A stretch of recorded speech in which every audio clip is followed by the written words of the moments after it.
नमस्कार दोस्तों।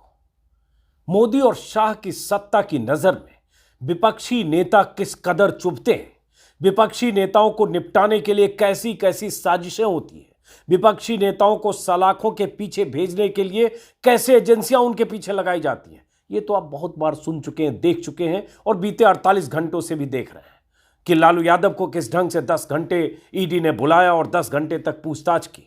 तेजस्वी को अगले दिन 10 घंटे बुलाया, पूछताछ की। हेमंत सोरेन जो झारखंड के मुख्यमंत्री हैं, उन्हें जेल भेजने का पूरा इंतजाम मोदी सरकार कर चुकी है। इसके अलावा बीजेपी की सत्ता, दर्जनों ऐसे विपक्ष के नेता हैं जिनके पीछे बीजेपी की सत्ता और सत्ता की एजेंसियां पड़ी हैं, ये लगातार आप देख रहे हैं।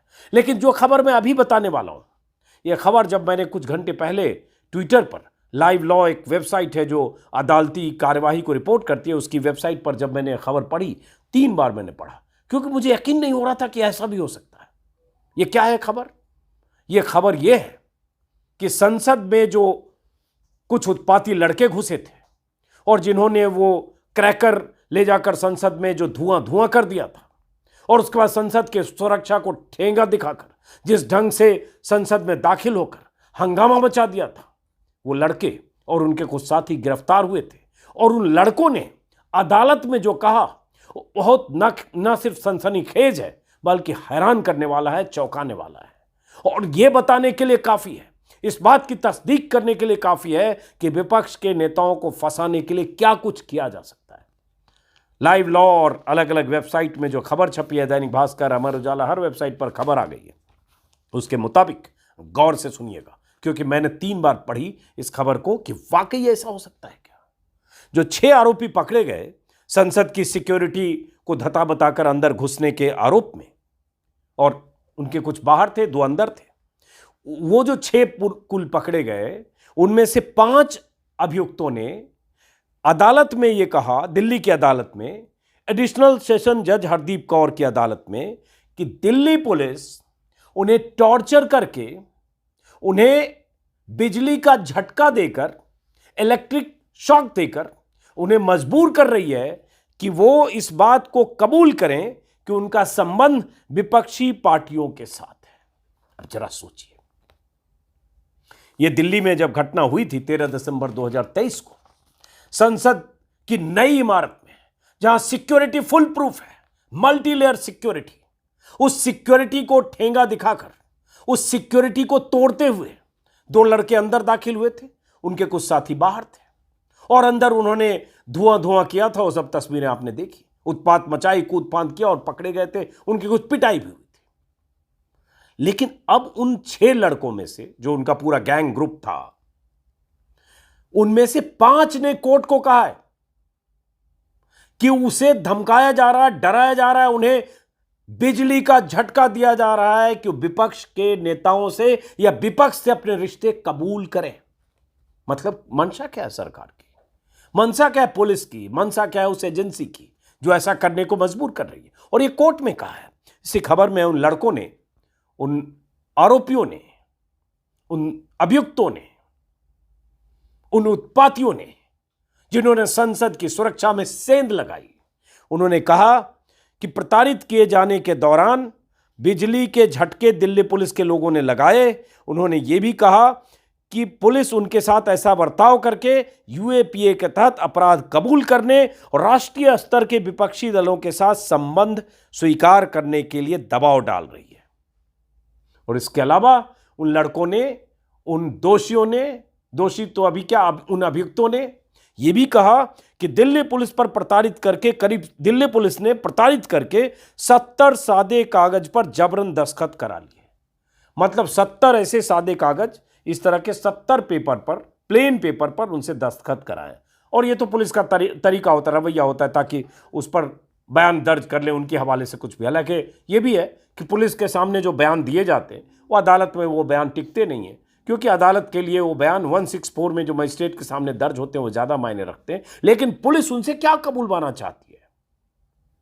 जिन 2 आरोपियों को, अभियुक्तों को, उत्पातियों को बीजेपी के एक सांसद, जो कर्नाटक के सांसद, जो मोदी के करीबी माने जाते हैं, प्रताप सिम्हा की सिफारिश पर संसद में दाखिल होने का पास मिला था, जिन दो उत्पातियों को बीजेपी के सांसद की सिफारिश पर संसद में दाखिल होकर जिन दोनों ने हंगामा किया था और जिन प्रताप सिम्हा के खिलाफ कोई कार्रवाई नहीं हुई, वहां उन लड़कों को, उन आरोपियों को, उन अभियुक्तों को यह कहने के लिए मजबूर किया जा रहा है कि आप नाम ले लो राष्ट्रीय स्तर पर विपक्ष के नेताओं की। जरा सोचिए कि इसका मकसद क्या है। और यह अदालत में कहा है उन्होंने कहा है, जिन्होंने आरोप लगाए उनमें मनोरंजन डी, सागर शर्मा, ललित झा, अमोल शिंदे और महेश कुमावत है। छठी महिला आरोपी नीलम आजाद इस मामले में गिरफ्तार है, लेकिन इन लोगों ने यह आरोप लगाया। अब उसके बाद इनकी न्यायिक हिरासत अभी 1 मार्च तक बढ़ाने के आरोप दिए गए, बढ़ाने के आदेश कोर्ट ने दिए। नाम आप सबको जानते होंगे, चूंकि उस समय नाम बहुत बार चला। एक सागर उसमें लड़का था जो यूपी का रहने वाला था, एक मनोरंजन जो कर्नाटक का था, नीलम एक लड़की जो हरियाणा की थी, जिंद की, अमोल महाराष्ट्र का था, ललित एक लड़का ललित झा था जो इसके मास्टरमाइंड कहा गया, जो बिहार के दरभंगा का था। ये संसद में घुसपैठ का मास्टरमाइंड है, इसी ने पूरा प्लान किया। महेश कुमावत राजस्थान का था। ये 5 लड़के, उसमें एक लड़की। वो पूरी कहानी तो आप बार बार सुन चुके हैं, लेकिन असली बात ये कि कौन फंसाना चाह रहा है। मामले की जांच दिल्ली पुलिस की जो स्पेशल सेल है वो कर रही है। और क्या दिल्ली पुलिस को ऊपर से निर्देश था कि इनको मारकर, पीटकर, करंट लगाकर, टॉर्चर करके कबुलवा लो कुछ नाम? और कुछ नाम तो किसका नाम कबुलवाना दिल्ली पुलिस चाहती थी, और किसके इशारे पर दिल्ली पुलिस किसी का नाम उनसे कबुलवाना चाहती थी? इसका पता चलेगा क्या? कोर्ट में अभी उन्होंने ऐसी दरखास्त लगाई है, कोर्ट में ऐसा बयान दिया है, ऐसा कहा है। और ऐसा मैं इसलिए कह रहा हूं कि क्रिमिनल माइंड जब सत्ता का होता है, एजेंसियों का होता है, तो कैसे एजेंसियों का दुरुपयोग होता है यह हम बीते 9 सालों से देख रहे हैं, और बीते 72 घंटे में भी देख रहे हैं लगातार। और बीते 9 सालों के ऐसे कई रिकॉर्ड है, कई आंकड़े हैं कि कैसे 9 सालों में विपक्ष के नेताओं को फंसाने के लिए, टारगेट करने के लिए ईडी, सीबीआई और तमाम एजेंसियां, इनकम टैक्स तक उनके पीछे पड़ी है, चाहे वो विपक्ष के किसी दल का हो। और तभी तक एजेंसियों ने उसका पीछा किया जब तक वो बीजेपी में शामिल नहीं हुए। और इस पर बहुत बार हम लोग बात कर चुके हैं, चाहे वो अजीत पवार हो, चाहे हेमंत बिस्वा शर्मा हो, चाहे मुकुल रॉय हो, चाहे शुभेंदु अधिकारी हो। ऐसे बहुत सारे लोग हैं जिनके पीछे केंद्रीय एजेंसियां पड़ी हुई थी। जैसे उन्होंने बीजेपी का दामन थामा, कोई मुख्यमंत्री बन गया, कोई विधायक बन गया, कोई डिप्टी सीएम बन गया, जिसके खिलाफ प्रधानमंत्री मोदी 5 दिन पहले तक कह रहे थे 70,000 करोड़ के घोटाले का आरोपी है और हम किसी को बख्शेंगे नहीं। 5 दिन बाद वो महाराष्ट्र की सरकार में डिप्टी सीएम बन जाता है, अजीत पवार। लेकिन यहां जब संसद में बीजेपी के सांसद की सिफारिश पर दाखिल हुए उत्पाती लड़के, जिनकी मंशा संसद में हंगामा करने की थी, और यकीनन उनका गुनाह ऐसा है कि उन्हें सजा सख्त से सख्त मिलनी चाहिए, संगीन धाराओं में सजा मिलनी चाहिए, लेकिन तब भी उसके पीछे कोई खेल रचा जाता है कि कैसे विपक्ष के नेताओं को फंसाओ, नाम लो। पता नहीं प्रधानमंत्री मोदी जी क्या चाहते हैं। विपक्ष से इतनी दिक्कत, इतनी नफरत, चाहते हैं विपक्ष मुक्त भारत हो जाए, विपक्ष मुक्त संसद हो जाए, जिस लोकतंत्र की आत्मा, जिस लोकतंत्र की बुनियाद, जैसे सत्ता पक्ष है वैसे ही विपक्ष है।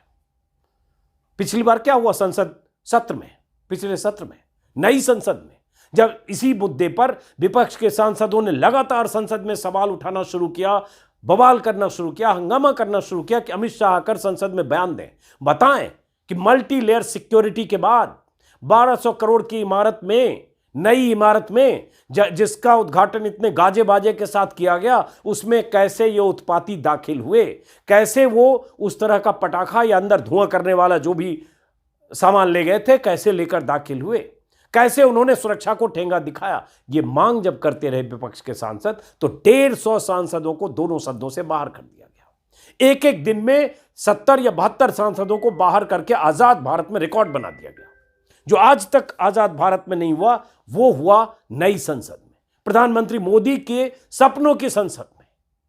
लेकिन बाहर तो सत्र से हुए, खेल उसके बाद चल रहा था कि जो पकड़े गए, जो अभियुक्त, उनसे नाम लिखवा लो किसी का। पता नहीं किसका नाम लिखवाना चाहते थे, क्या चाहते हैं मोदी जी। संसद में भी विपक्ष ना रहे, राज्यों में भी विपक्ष ना रहे, विपक्ष का कोई मुख्यमंत्री ना हो, विपक्ष की सरकारें गिराने के लिए साजिशें करें, कोई नीतीश कुमार जैसे पलटीमार को फिर से ले आए, जिनके लिए कहते थे कि एनडीए के दरवाजे बंद हैं, उनके लिए दरवाजे खोल दें, और उसके बाद जहां सरकार बची है वहां सिटिंग मुख्यमंत्री को कैसे जेल के पीछे भेजते हैं। ये पूरी दुनिया देख रही है, लेकिन कोई फर्क नहीं पड़ता इस सत्ता को। देखते जाइए अभी क्या होता है। अभी 2.5 महीने बाद चुनाव है, पता नहीं कितने विपक्ष के नेता अभी सलाखों के पीछे जाते हैं, भेजे जाते हैं, या किन के पीछे एजेंसियां होती हैं। 2.5 महीने का हमें इंतजार करना पड़ेगा। और उसके बाद अगर मोदी जी आ गए 2024 में, तो अगला 5 साल क्या होगा इसकी हम आप कल्पना नहीं कर सकते। बहुत सारे लोग हम लोगों को भी डराते हैं, फोन करते हैं, बच के रहिए, सतर्क रहिए। अब बारी आप लोगों की भी होगी, कभी भी आप लोग भी सलाखों के पीछे जाएंगे। तो देखते हैं। तो फिलहाल इस वीडियो को यहीं खत्म करते हैं दोस्तों, इन चिंता के साथ कि इस चिंता में एक नागरिक के तौर पर अगर आप सोचते हैं तो आप भी चिंतित रहिए, सोचिए क्या हो रहा है देश में। लोकतंत्र का मतलब क्या मोदी तंत्र है? लोकतंत्र का मतलब सिर्फ सत्ता है, लेकिन मोदी जी के लिए है। और मीडिया का काम यही है कि जो मोदी चाहते हैं, जिस तरह का नैरेटिव मोदी चाहते हैं, जिस तरह से मोदी विपक्ष को खत्म करना चाहते हैं, जिस तरह से मोदी विपक्ष संसद मुक्त विपक्ष मुक्त संसद बनाना चाहते हैं, या विपक्ष मुक्त भारत बनाना चाहते हैं, उसमें मीडिया भी मोदी के साथ ताल में ताल मिलाकर कदम ताल करता हुआ उसी तरह का नैरेटिव घटता है कि आपको लगे कि विपक्ष के जितने नेता हैं, जितने मुख्यमंत्री हैं, जितने मंत्री हैं, जितने किसी पार्टी के अध्यक्ष हैं, सब चोर हैं, बेईमान हैं, भ्रष्ट हैं। और राजा हरिश्चंद्र के वंशज अगर हैं तो मोदी जी हैं, योगी जी हैं, बीजेपी सरकारों के मुखिया हैं। यह आपके दिमाग में बार बार भरा जा रहा है, लेकिन ठंडे दिमाग से सोचिएगा। 17 राज्यों में बीजेपी और उसके सहयोगी दलों की सरकारें हैं। उन राज्यों में किसी मंत्री की गिरफ्तारी हुई, किसी सांसद की गिरफ्तारी हुई, किसी मुख्यमंत्री के घर ईडी गया, किसी बीजेपी के बड़े नेता के यहां छापे पड़े? क्या उन राज्यों में करप्शन नहीं है? क्या उन राज्यों में कोई घोटाला नहीं हो रहा है? क्या उन राज्यों में घपलेबाजी किसी महकमे में नहीं हो रही? सोचिएगा जरूर। फिलहाल इस वीडियो को खत्म करते हैं। वक्त चिंता करने का है और चिंतित होने का है। फिर मुलाकात होगी। नमस्कार।